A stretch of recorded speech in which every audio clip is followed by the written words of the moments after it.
kings, kingdoms, and ancient empires. The stone witnesses. There's a passage in the book of Joshua where the Israelites cross the Jordan River into the Promised Land. Joshua commands them to take 12 stones from the riverbed and set them up as a memorial. In the future, he tells them, "When your children ask you, 'What do these stones mean?' tell them about this day. Tell them how God brought you through." Stones remember. Stones witness. They outlast flesh and blood. Outlast kingdoms. Outlast the rise and fall of empires. The scrolls we've been considering were written on parchment and papyrus, on silver, materials that required careful preservation to survive. But stone is different. Stone endures. Stone weathers the centuries and still bears its message.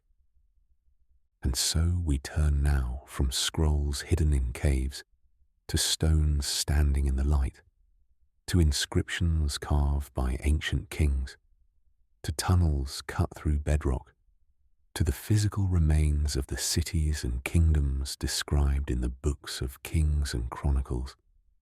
These are the witnesses left behind by rulers who wanted their deeds remembered.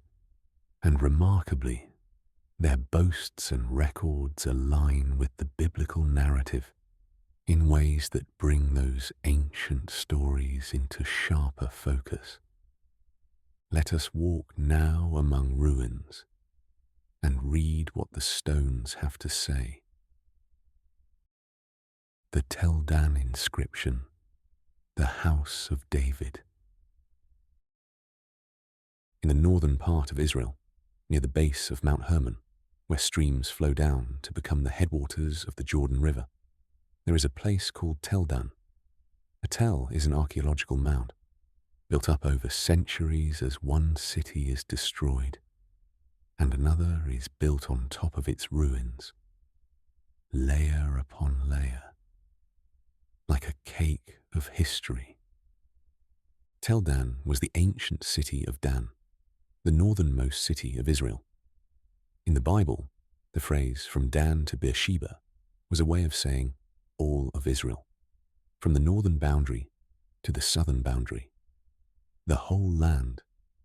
In 1993, archaeologists were excavating at Tel Dan. It was July, hot and dusty, the kind of work that involves careful removal of soil, sifting through ancient debris, documenting every layer. A team member named Gila Cook was working in an area near the city gate when she noticed something. A piece of basalt stone, dark and broken, that had been reused in a later wall. But there was something on the stone. Inscriptions. Letters carved into the basalt in Aramaic, the language that was widely used in the ancient Near East, related to Hebrew, but distinct. When they examined the stone more carefully, cleaning away the soil, they realized what they had.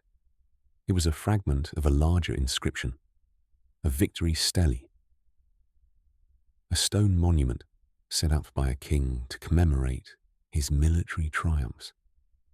And as they read the ancient Aramaic letters, certain phrases emerged. The text was fragmentary, broken, but certain words were clear. The King of Israel. And then, remarkably, the House of David. Bon David, the House of David. An Aramaic inscription referring to the dynasty of David. This was extraordinary. Here was a non-biblical text from the ancient world, specifically mentioning David, not as a mythical figure, not as a legendary king whose existence might be doubted, but as the founder of a dynasty important enough to be named by Israel's enemies. The inscription is usually dated to the 9th century BC, probably around 830 BC or so. That places it only about a century and a half after David himself lived. In historical terms, that's remarkably close. If David reigned around 1000 BC, as biblical chronology suggests, then this inscription comes from just a few generations later. People who wrote this inscription would have been only 3 or 4 generations removed from David's time. The text seems to be written by an Aramean king, possibly Hazael of Damascus, boasting about military victories over Israel and Judah. The kingdoms of Israel and Judah, the divided monarchy that resulted when Solomon's united kingdom split apart after his death. And the inscription refers to the southern kingdom, Judah, as the house of David. This matters because for a long time, some scholars questioned whether David was a historical figure. The stories in Samuel and Kings were written centuries after David's time, they argued. Maybe David was legendary, mythologized, a figure who grew in the telling. But here was evidence from David's own era, or close to it, treating his dynasty as a known political reality. The House of David, a dynasty significant enough that foreign kings mentioned it in their victory inscriptions. The stone is dark basalt, broken into pieces. Additional fragments were found later, allowing scholars to reconstruct more of the text, though much remains missing. But those few words, House of David, changed the conversation. David was not a myth. He was a historical king whose dynasty was known and named in the geopolitics of the ancient Near East. The inscription now rests in the Israel Museum, this broken stone that speaks across the centuries. It doesn't tell us everything about David. It doesn't confirm every detail of the biblical narrative. But it does something important. It places David and his dynasty in the historical record, witnessed by Israel's enemies, remembered in stone. Hezekiah's tunnel. Water in the depths. Jerusalem is a city built on hills. It's a fortress location, easily defended, but it has one critical vulnerability: water. The ancient city's primary water source was the Gihon Spring, which flows in the Kidron Valley on the eastern side of the city, outside the walls. In peacetime, this was manageable. People could go out to the spring to draw water. But in time of siege, when enemies surrounded the walls, the spring became a liability. Cut off from their water source, the city would have to surrender quickly. The biblical book of 2 Kings tells us about a king named Hezekiah who reigned in Judah in the late 8th century BC. Hezekiah was a reforming king, one of the few who is described as doing what was right in the eyes of the Lord. He removed the high places where people worshipped, destroyed the Asherah poles and other symbols of pagan worship, and centralized worship in Jerusalem. But Hezekiah also faced a political crisis. The mighty Assyrian Empire, which had already destroyed the northern kingdom of Israel in 722 BC, was now threatening Judah. The Assyrian king Sennacherib was campaigning through the region, besieging cities, demanding tribute. The Bible tells us that Hezekiah prepared for the coming siege, and one of his preparations involved water. 2 Kings 20:20 says, "As for the other events of Hezekiah's reign, all his achievements and how he made the pool and the tunnel by which he brought water into the city, Are they not written in the book of the annals of the kings of Judah? And 2 Chronicles 32:30 adds, it was Hezekiah who blocked the upper outlet of the Gihon spring and channeled the water down to the west side of the city of David. For centuries, these verses were read without full understanding of what they describe.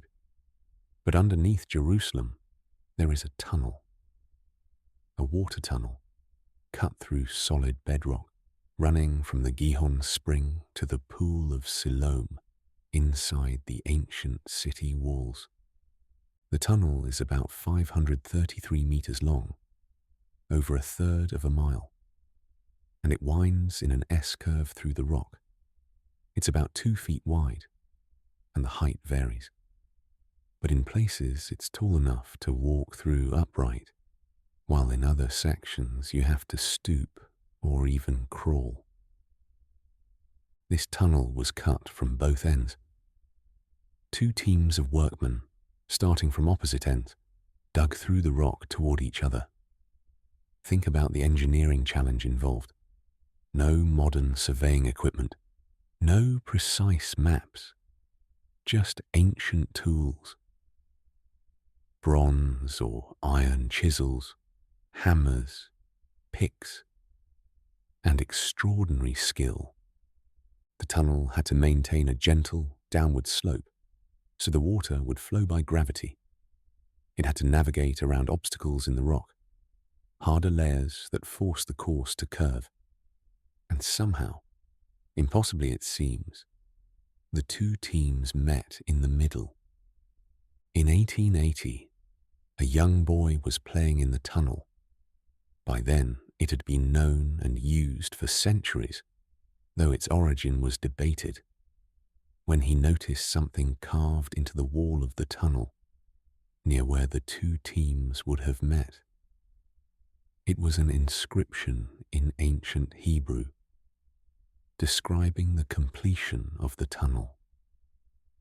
The inscription, now known as the Siloam inscription, reads in part, when the tunnel was driven through, and this was the way in which it was cut through, while the workers were still wielding their axes, each man toward his fellow.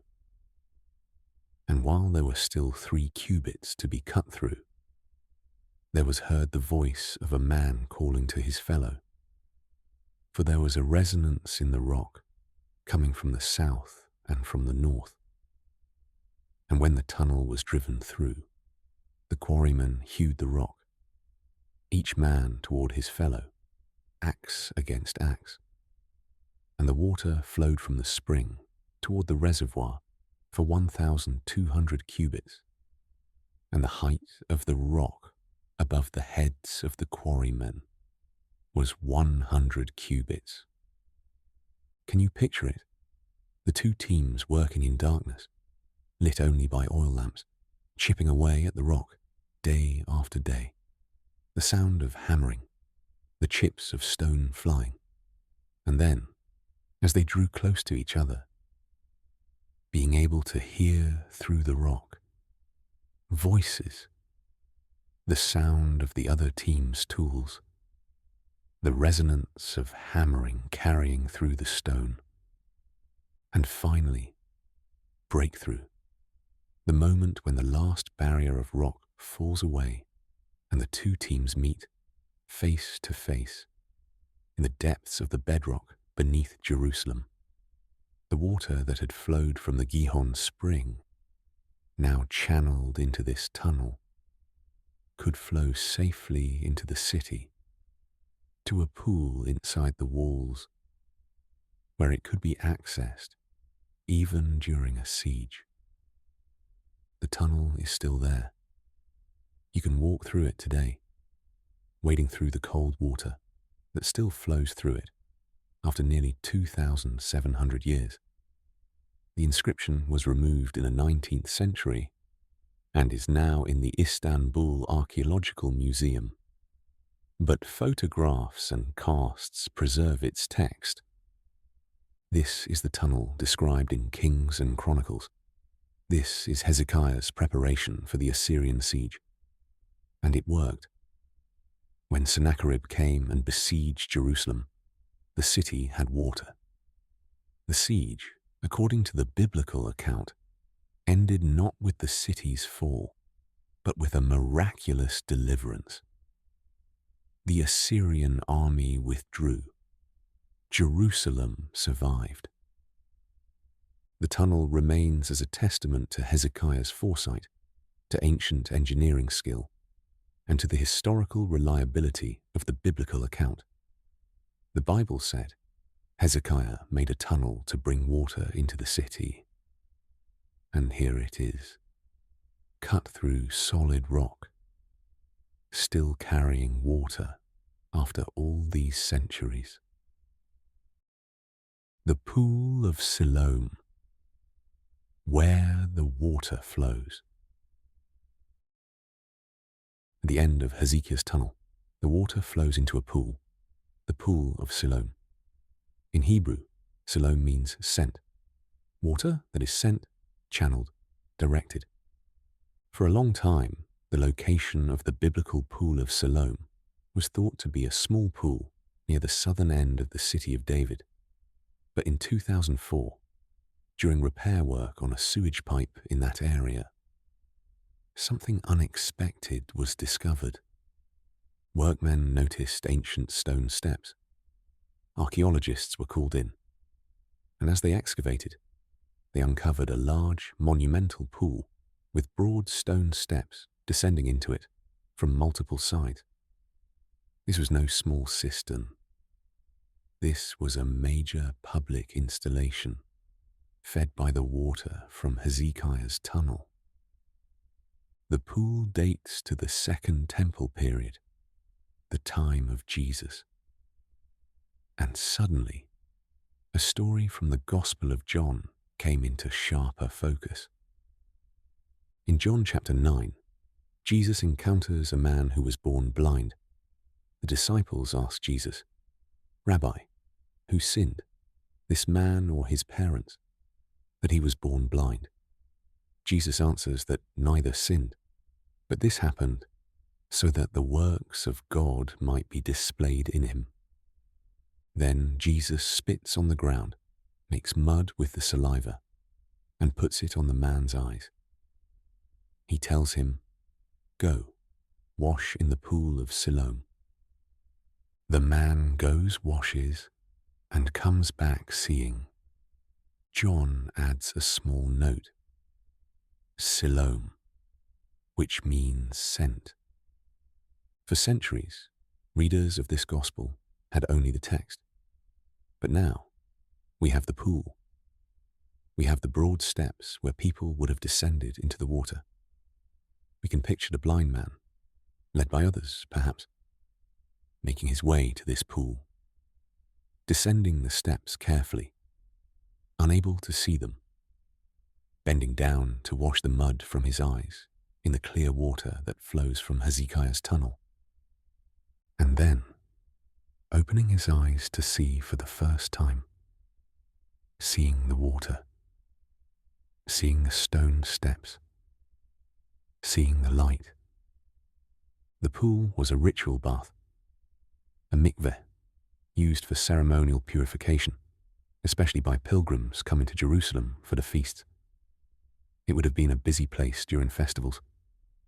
People coming and going, purifying themselves before ascending to the temple. And Jesus chose this place for a healing. Water that was sent, directed by ancient engineering through bedrock, now becomes the setting for a miracle. A man born blind is sent to wash and comes back seeing. The remains of the pool are still being excavated and studied. You can visit the site today, see the ancient steps, imagine the crowds that once gathered there. The Pool of Siloam is no longer just a name in a gospel story. It's a place with stones you can touch, steps you can walk on, a tangible connection to the world Jesus walked in. The Cyrus cylinder, permission to return. Let us move backward in time now, from the period of Jesus to the period of exile and return, to one of the darkest and then brightest moments in Israel's history. In 586 BC, the Babylonian king Nebuchadnezzar destroyed Jerusalem. He burned the temple that Solomon had built, tore down the city walls, and carried off the people into exile in Babylon. The Book of Lamentations captures the grief. How deserted lies the city, once so full of people. How like a widow is she, who once was great among the nations. The exile lasted decades. A generation grew up in Babylon, knowing Jerusalem only from their parents' stories. They wept by the rivers of Babylon, remembering Zion. They hung up their harps and could not sing the Lord's song in a foreign land. But empires rise and fall. Babylon, which had seemed invincible, was conquered by the Persians. A new king arose, Cyrus the Great, who built an empire stretching from India to the Mediterranean. And Cyrus had a different policy than the Babylonians. The book of Ezra tells us that in the first year of his reign over Babylon, Cyrus issued a decree allowing the exiled Jews to return to Jerusalem and rebuild their temple. Ezra even quotes the decree. This is what Cyrus, king of Persia, says: "The Lord, the God of heaven, has given me all the kingdoms of the earth, and he has appointed me to build a temple for him at Jerusalem in Judah.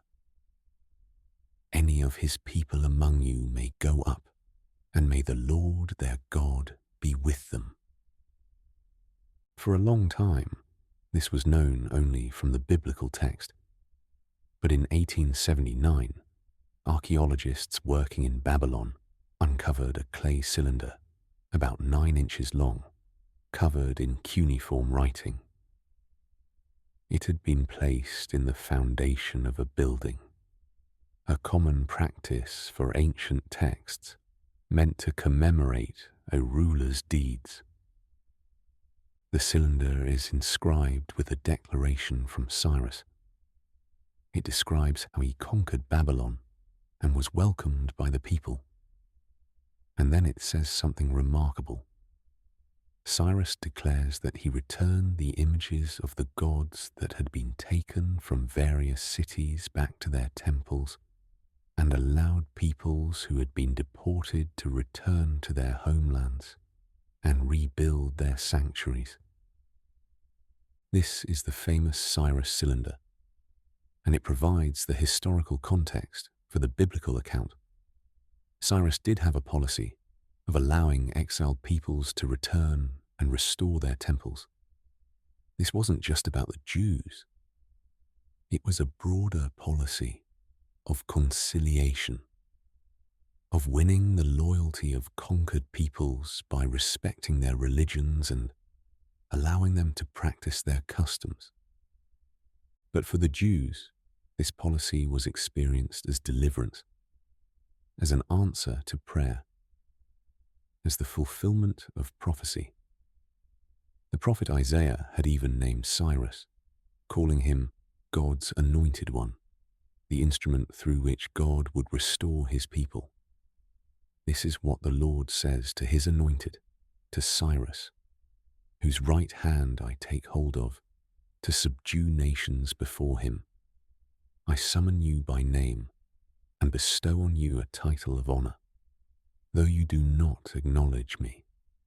Whether Cyrus acknowledged the God of Israel or not, his decree allowed the exiles to return. The temple was rebuilt, Jerusalem was restored, and the story continued. The Cyrus cylinder, that small clay object, now rests in the British Museum. It's a tangible link to one of the pivotal moments in biblical history, the moment when exile ended and return began, when weeping turned to joy, when the promise that God would not abandon his people was fulfilled in the decree of a Persian king. Nebuchadnezzar's Chronicle, the siege recorded. Before we speak of return, we should speak of the fall. The Babylonian Chronicles are a series of cuneiform tablets that record the major events of the Babylonian kingdom year by year. They're not religious texts. They're not propaganda, at least not primarily. They're records kept by scribes, documenting military campaigns, building projects, and significant events. One of these tablets describes the campaigns of Nebuchadnezzar II, the king who would destroy Jerusalem, and it includes a specific reference to his siege of Jerusalem in 597 BC. This was the first siege of Jerusalem, not the final destruction in 586 BC, but an earlier campaign. The biblical book of 2 Kings describes it. During Jehoiakim's reign, Nebuchadnezzar, king of Babylon, invaded the land, and Jehoiakim became his vassal for 3 years. But then he turned against Nebuchadnezzar and rebelled. When Jehoiakim died, his son Jehoiakim took the throne. He was 18 years old, and 3 months into his reign, Nebuchadnezzar came to besiege Jerusalem. 2 Kings 24 tells us. At that time, the officers of Nebuchadnezzar, king of Babylon, advanced on Jerusalem and laid siege to the city. Jehoiakim, king of Judah, his mother, his attendants, his nobles and his officials, all surrendered to him. In the 8th year of the reign of the king of Babylon, he took Jehoiachin prisoner. The Babylonian Chronicle records the same event from the Babylonian perspective. The 7th year, in the month Kislev, the king of Akkad mustered his army and marched to Hattu. He encamped against the city of Judah, and on the 2nd day of the month, Adar, he captured the city and seized the king. He appointed in it a king of his own choice, took heavy tribute, and returned to Babylon. The Chronicle even gives us a precise date, the 2nd day of Adar in Nebuchadnezzar's 7th year, which corresponds to March 16th, 597 BC. Here we have, side by side, the biblical account and the Babylonian record, describing the same event from 2 different perspectives. The Bible focuses on the spiritual dimension, on the fact that this judgment came because of Judah's unfaithfulness. The Babylonian Chronicle focuses on the political and military facts, the siege, the capture, the appointment of a new king, Zedekiah, the tribute. But they agree on the essential facts. Jerusalem was besieged. The king surrendered. Tribute was taken, and people were carried off to Babylon, including the prophet Ezekiel, who would see visions by the river Kebar in exile. The Chronicle is a small clay tablet, now in the British Museum, covered with tiny cuneiform wedges pressed into the clay when it was still wet. It's dry now, hard as stone, preserving its message for millennia. And it confirms what the Bible records. Nebuchadnezzar came, Jerusalem fell, and the exile began. Sennacherib's Annals, the siege that failed.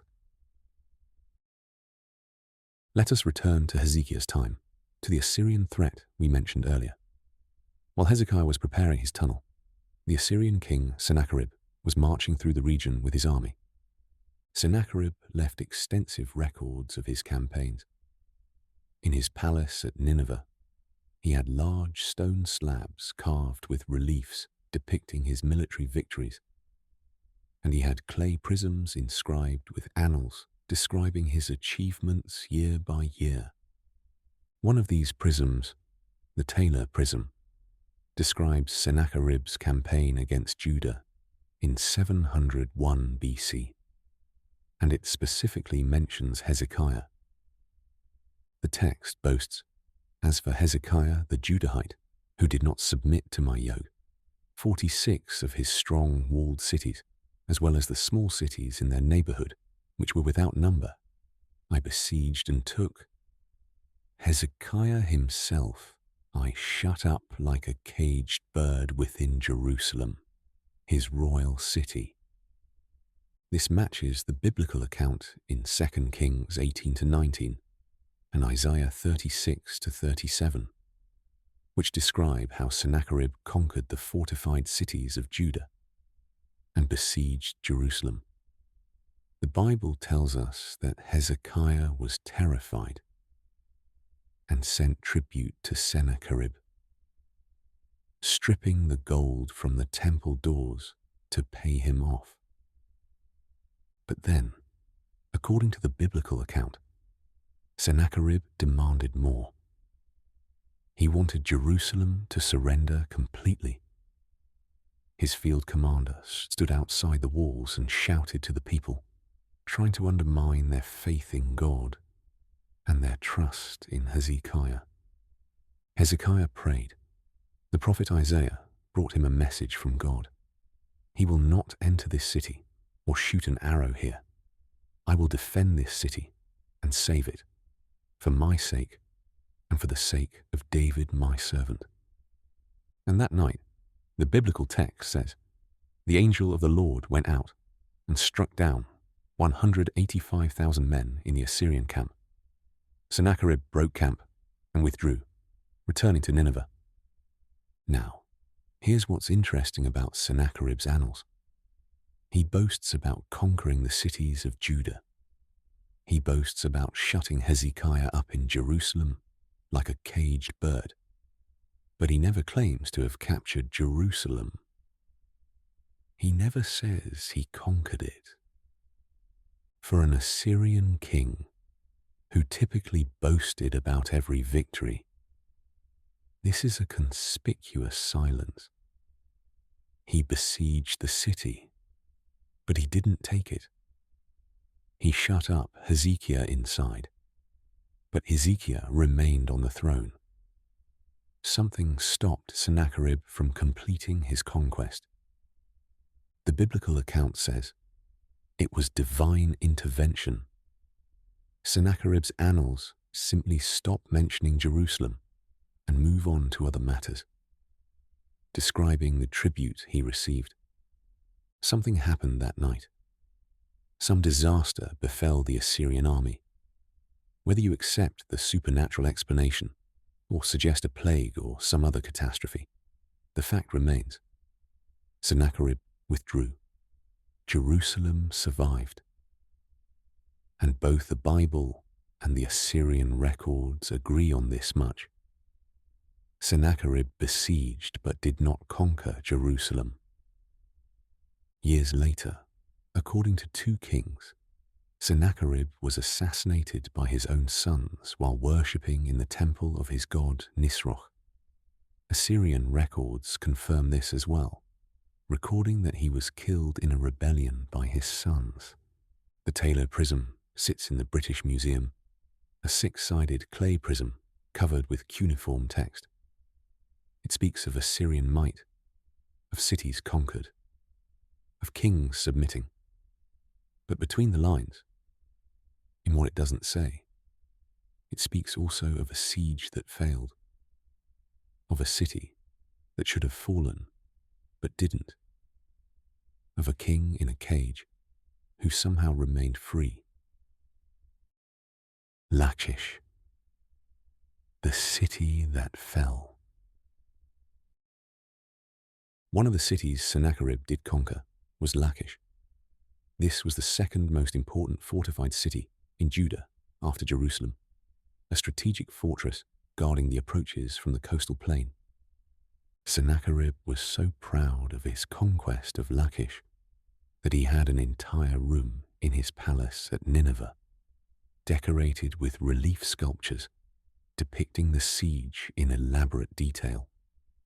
These reliefs, discovered by archaeologists in the 19th century, show Assyrian soldiers attacking the city walls with siege rams, battering rams smashing the gates, archers firing volleys of arrows, defenders fighting desperately from the walls, and the aftermath. Prisoners being led away, some impaled on stakes, families in grief.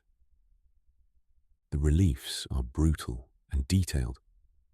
They show the Assyrian war machine at its terrifying height of efficiency, and they match the archaeological evidence from Lachish itself. At the site of ancient Lachish, archaeologists have uncovered massive destruction layers dating to exactly this period, 701 BC. The city was indeed besieged and destroyed. The remains of an Assyrian siege ramp still survive, built up against the city wall. Hundreds of arrowheads have been found, both Assyrian and Judean, evidence of the fierce battle that took place. In one area, a mass grave was discovered containing the remains of about 1,500 individuals. The bones bore marks of violence, evidence of the slaughter that followed the city's fall. The Bible mentions Lachish multiple times in the context of Sennacherib's campaign. 2 Kings 18:14 says, "So Hezekiah, king of Judah, sent this message to the king of Assyria at Lachish. I have done wrong. Withdraw from me, and I will pay whatever you demand of me." Lachish was Sennacherib's base of operations during the campaign, the place where Hezekiah sent his desperate tribute. The city was utterly destroyed, its inhabitants killed or deported. The Assyrian reliefs depict people of Lachish being led away into exile, carrying their possessions, while Sennacherib sits on his throne watching the procession of prisoners. Lachish was later rebuilt, but it never regained its former importance. The destruction was total, the loss catastrophic, and both the archaeological evidence and the Assyrian records confirm what the Bible describes. Lachish fell to Sennacherib's onslaught in 701 BC. The Lachish letters, final days. But there's more to Lachish's story. The city was destroyed by Sennacherib in 701 BC, but it was rebuilt, and a century later it would face another siege, this time from the Babylonians. In 1935 to 1938, archaeologists excavating at Lachish found a group of ostraca, pieces of broken pottery with ink inscriptions on them. These were the Lachish letters, correspondence written in ancient Hebrew during the final days before Babylon destroyed Judah. The letters are mostly military dispatches, communications between an officer stationed at a military outpost and his superior at Lachish. They date to around 588 to 586 BC, the very end of the kingdom of Judah. One of the letters refers to watching for fire signals from Lachish. We are watching for the fire signals of Lachish, for we do not see Azekah. Azekah was another fortified city mentioned in the Bible, and the fact that its signals can no longer be seen suggests it has already fallen. This matches the account in Jeremiah 34:7, which says, while the army of the king of Babylon was fighting against Jerusalem and the other cities of Judah that were still holding out, Lachish and Azekah. These were the only fortified cities left in Judah. The letters capture the desperation of that time. One letter includes a plea. May my Lord know that we are watching for the signals of Lachish, according to all the signs which my Lord has given, because we cannot see Azekah. The signal fires have stopped. Communication is breaking down. One by one, the cities are falling to the Babylonian army, and soon Lachish itself will fall, and then Jerusalem, and then the temple will burn, and the exile will begin. These ostraca, these broken pieces of pottery with their urgent messages, are the last whispers of a dying kingdom. They weren't meant to survive. They're not formal records or official documents. They're just letters, written in ink that happen to survive on pottery shards. But they give us a window into those final days, matching the biblical account, confirming the sequence of events that led to the fall of Jerusalem. The Moabite stone. A neighbor's perspective. East of the Dead Sea, across the Jordan River, was the kingdom of Moab. The Moabites were related to Israel. According to Genesis, they descended from Lot, Abraham's nephew, but they were often enemies, competing for land and resources. In 1868, a missionary named Frederick Klein was traveling in the area when he heard about a large black stone with writing on it, located in the town of Dibon, ancient Dibon, the capital of Moab. The stone was later destroyed by local residents who were afraid it would be taken away, but not before a paper impression had been made of the inscription, and most of the fragments were eventually recovered and reconstructed. The stone is called the Mesha Stele, or the Moabite stone. It's a victory monument set up by King Mesha of Moab around 840 BC, describing his military campaigns and building projects. The inscription is in Moabite, a language very similar to Hebrew, and it provides a fascinating outside perspective on events described in the Bible. It mentions the god Chemosh, the national deity of Moab, and describes how Mesha rebelled against Israel and won back territory. 2 Kings chapter 3 describes a campaign by Israel, Judah, and Edom against Moab during the reign of King Jehoram of Israel. According to the biblical account, Moab had been paying tribute to Israel.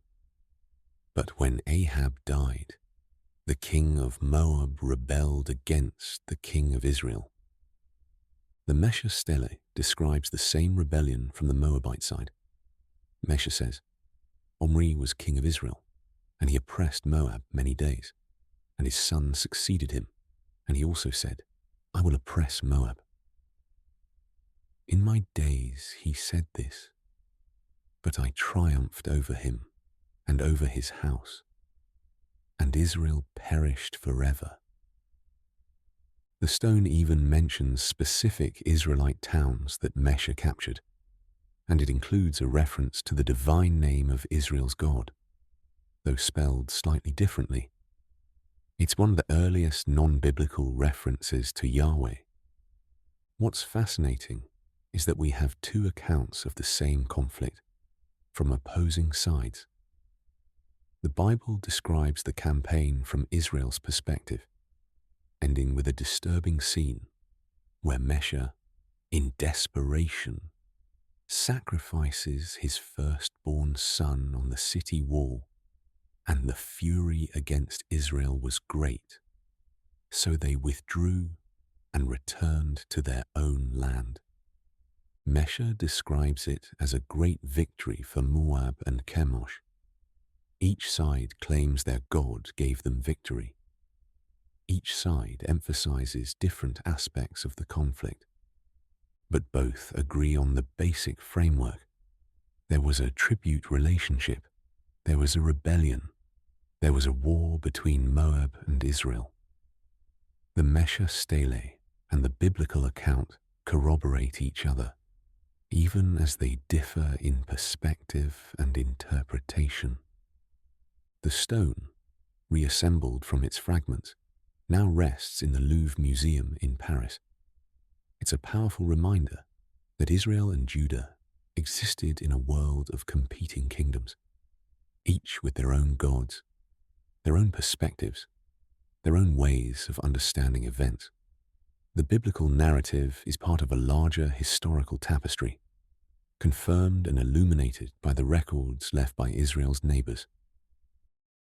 Omri and Ahab, the northern kingdom. The Mesha Stele mentions King Omri of Israel, and Assyrian records also refer to Israel as the House of Omri, or Bit Humri, even long after Omri's dynasty had ended. This shows how significant Omri was in the political landscape of the ancient Near East, even though the biblical account of his reign is relatively brief. 1 Kings 16 tells us that Omri did evil in the eyes of the Lord and sinned more than all those before him. But it also mentions that he bought the hill of Samaria and built a city there that became the capital of the northern kingdom. Archeologically, Samaria shows evidence of impressive royal buildings from this period. Omri's son Ahab is given more attention in the biblical narrative, largely because of his conflicts with the prophet Elijah and his marriage to Jezebel, the Phoenician princess who promoted Baal worship in Israel. The Bible portrays Ahab as a weak king, dominated by his wife, who did more evil in the eyes of the Lord than any of those before him. But from an external political perspective, Ahab was a significant power. Assyrian records mention him as one of the coalition of kings who fought against Shalmaneser III at the Battle of Kalkar in 853 BC. According to the Assyrian account, Ahab contributed 2,000 chariots and 10,000 soldiers to the coalition, a substantial military force. This gives us a more complex picture of Ahab. Yes, the Bible condemns him for his religious policies, but militarily and politically, he was a force to be reckoned with. The biblical writers were concerned primarily with spiritual faithfulness, and by that measure, Ahab failed. But the Assyrian records show that in worldly terms, he was a powerful king. The House of Omri became shorthand in international diplomacy for the Kingdom of Israel.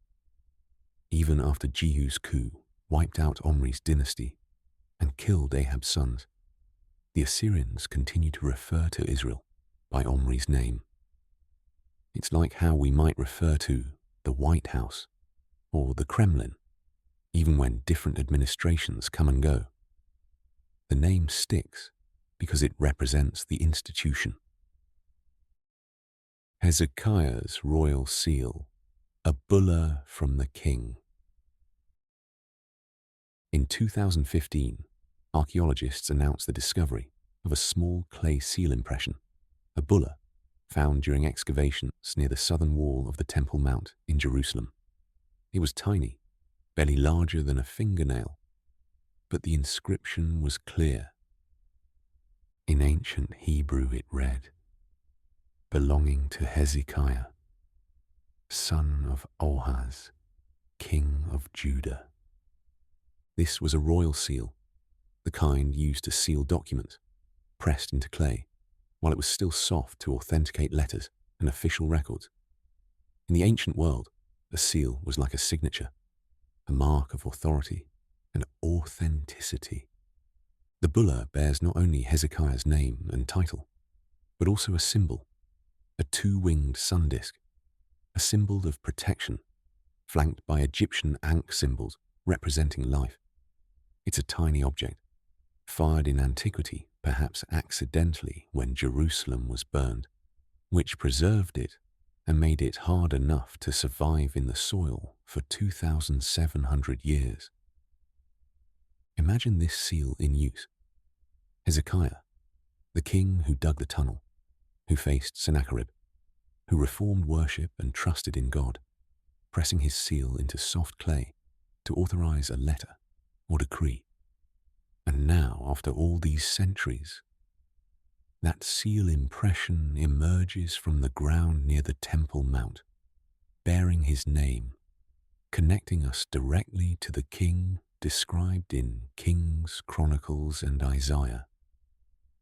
It's one of many bulli found in Jerusalem from this period. There are seals from officials whose names appear in the Bible: Gemarias, son of Shaphan, Azariah, son of Hilkiah, and others. These tiny clay objects, stamped with names and symbols, bring the biblical world to life in an immediate, tangible way. These weren't just characters in a story. They were real people who sealed real documents with real seals in a real city that you can still visit today. Shishak's campaign, Egyptian confirmation. Let's go back further to the time just after Solomon's death.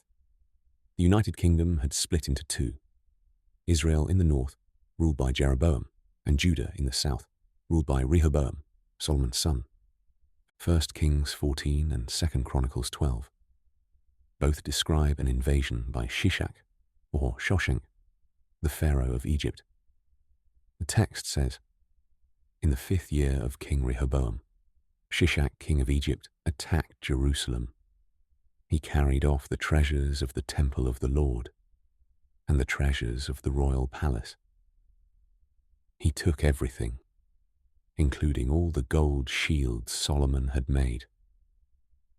For a long time, this was just a biblical claim. But on the walls of the Karnak temple in Egypt, in Luxor, there is a monumental inscription commissioned by Pharaoh Shoshenq I, who ruled Egypt around 945 to 924 BC. The inscription lists his military campaigns into Canaan, and it includes the names of numerous cities he conquered or raided. The list is partially damaged and difficult to read in places, but scholars have identified over 150 place names. Many are recognizable biblical sites: Megiddo, Giza, Beth Horon, Gibeon, and others. The inscription confirms that Shoshenq did indeed campaign in the region of Israel and Judah, just as the Bible describes. Most scholars identify Shoshenq I with the biblical Shishak, though there's some debate about the exact pronunciation and spelling. The chronology fits. The campaign fits. And while the Egyptian inscription doesn't specifically mention Jerusalem, many of the names are too damaged to read clearly, it does confirm a major Egyptian military campaign into the area at exactly the time the Bible describes. This is significant because it places the divided monarchy in a confirmed historical framework. We can say with confidence that shortly after Solomon's death, when his kingdom split, Egypt took advantage of the instability and launched a campaign into the region. The biblical account and the Egyptian record align. At Megiddo, archaeologists found a fragment of a stele that Shoshenq set up to commemorate his victory. It's broken, but enough survives to identify it as belonging to Shoshenq. It's a physical marker of his presence in Israel. matching both the biblical account and the Egyptian records. Jerusalem jar handles. A royal administration. Sometimes archaeology doesn't give us dramatic events or famous names. Sometimes it gives us glimpses of everyday administrative life. And these glimpses can be equally valuable in confirming the biblical world. From the time of Hezekiah and other kings of Judah, archaeologists have found hundreds of jar handles stamped with seal impressions. These jars were used for storing wine, oil, or grain, and the stamps indicated they belonged to the royal administration. Many of these stamps bear the inscription LMLK, which stands for Lamelech in Hebrew, meaning belonging to the king. Below this inscription is usually the name of one of 4 cities: Hebron, Ziph, Soko, or Memorst, possibly Maresha. These stamped jar handles show us that Judah had an organized royal bureaucracy, a system for collecting and distributing resources, a centralized administration. The kings described in the biblical books weren't just legendary figures. They presided over actual governmental systems with tax collection, resource management, and administrative infrastructure. Hundreds of these jar handles have been found at sites throughout Judah, concentrated especially in the Jerusalem area and the Shephelah lowlands. Some scholars believe they were part of preparation for Sennacherib's invasion, a system for stockpiling resources in fortified cities. Others see them as evidence of regular royal administration. Either way, they speak of organization, of literacy, of government bureaucracy in ancient Judah. They corroborate the picture in Kings and Chronicles of kings with officials, treasurers, administrators, overseeing storehouses and resources. The biblical texts aren't describing a primitive tribal society. They're describing kingdoms with sophisticated administrative systems. And the archaeology confirms it. Uzziah's burial plaque, a later memory.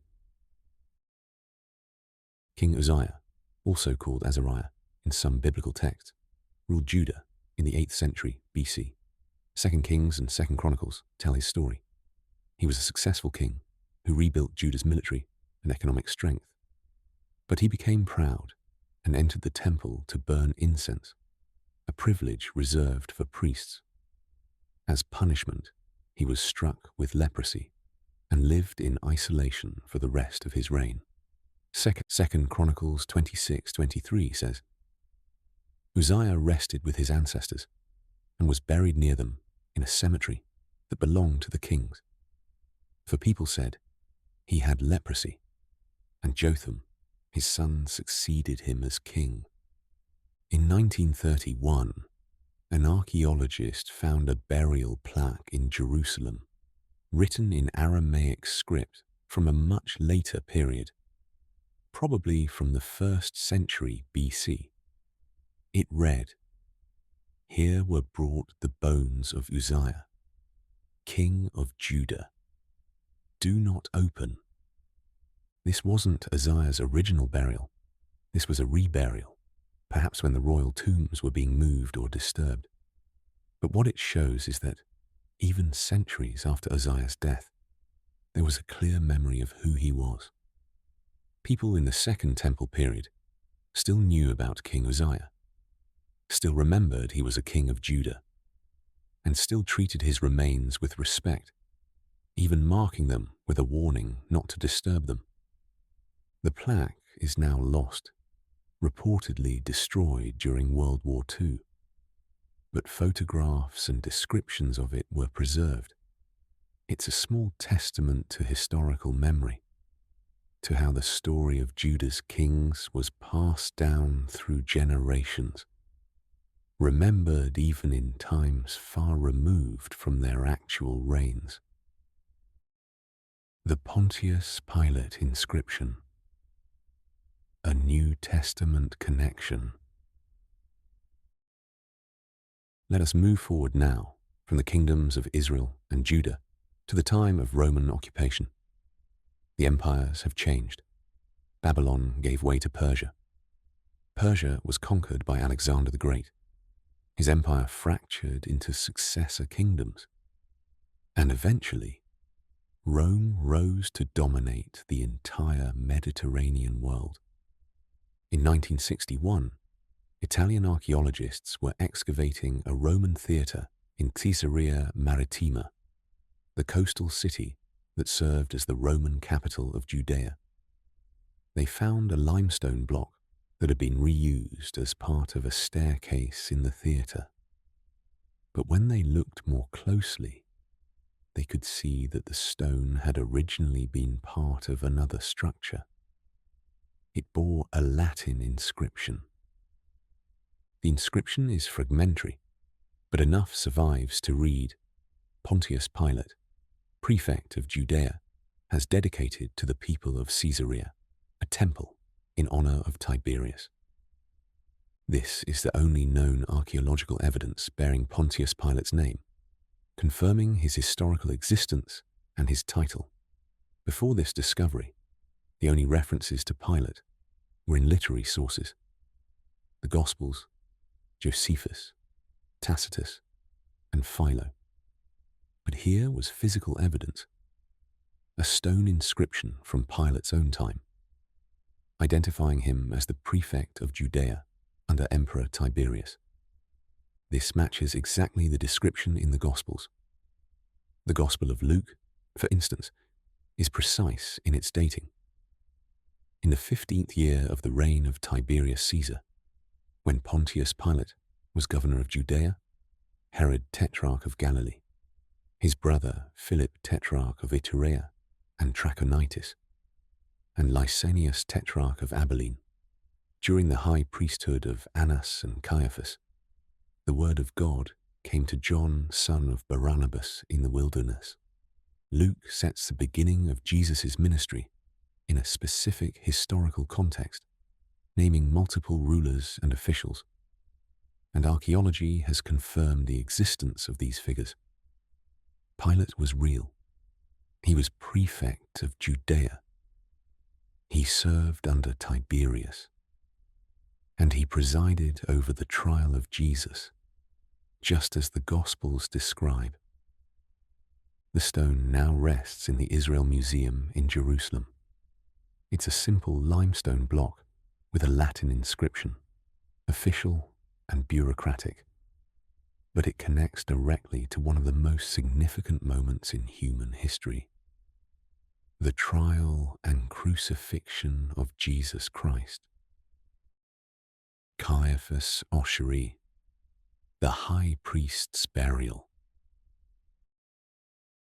In 1990, workers constructing a water park south of Jerusalem accidentally discovered an ancient burial cave. Archaeologists were called in, and they found a collection of ossuaries, stone boxes used to hold the bones of the deceased in Second Temple period Jewish burials. One of these ossuaries was particularly ornate, decorated with rosettes and inscribed with a name. The inscription, written in Aramaic, read, "Joseph, son of Caiaphas." Caiaphas is a name that appears prominently in the Gospel accounts of Jesus' trial. He was the high priest who presided over the Sanhedrin when Jesus was arrested. John's Gospel says, one of them, named Caiaphas, who was high priest that year, spoke up, "You know nothing at all. You do not realize that it is better for you that one man die for the people than that the whole nation perish." Matthew's Gospel describes how Jesus was brought before Caiaphas. Those who had arrested Jesus took him to Caiaphas the high priest, where the teachers of the law and the elders had assembled. The ossuary found in Jerusalem bore the full name, Joseph, son of Caiaphas. and many scholars believe this is almost certainly the burial of the high priest mentioned in the Gospels. The name is relatively rare. The time period is right. The lavishness of the ossuary fits someone of high priestly status. Inside the ossuary were the bones of 6 individuals, including an adult male around 60 years old, possibly Caiaphas himself, along with family members. It's a strange thing to contemplate. This box held the bones of the man who interrogated Jesus, the man who tore his robes and declared Jesus guilty of blasphemy, the man who handed Jesus over to Pilate. His bones were laid in this decorated box, placed in a tomb, and remained there until construction workers stumbled upon the cave 2,000 years later. The ossuary is now in the Israel Museum. Visitors file past it, looking at the simple stone box with its ancient inscription, connecting them to a name from the Passion narratives, a figure who played a role in the events that changed the world. Conclusion: the stones speak truth. We've walked now through centuries of history, from the divided kingdom after Solomon's death, through the Assyrian and Babylonian threats, through the exile and return, into the time of Roman occupation and the coming of Jesus. And throughout this long span of time, the stones speak. Inscriptions left by Aramean kings mention the house of David. Tunnels cut through bedrock by Hezekiah still carry water. Assyrian reliefs depict the siege of Lachish. Babylonian chronicles record the fall of Jerusalem. Persian decrees allow the exiles to return. Roman stones bear the names of Pilate and Caiaphas. The biblical narrative is not isolated. It's part of history. The people it describes were real. The kings really reigned. The invasions really happened. The cities were really built, besieged, destroyed, rebuilt. Archeology cannot prove everything the Bible claims. It cannot confirm miracles. It cannot measure faith or reveal the movement of God in history. But it can and does confirm the historical framework, the setting, the names, the events that form the backdrop of the biblical story. And these confirmations matter. They show us that the biblical writers weren't making things up. They were describing their world, their history, their experience.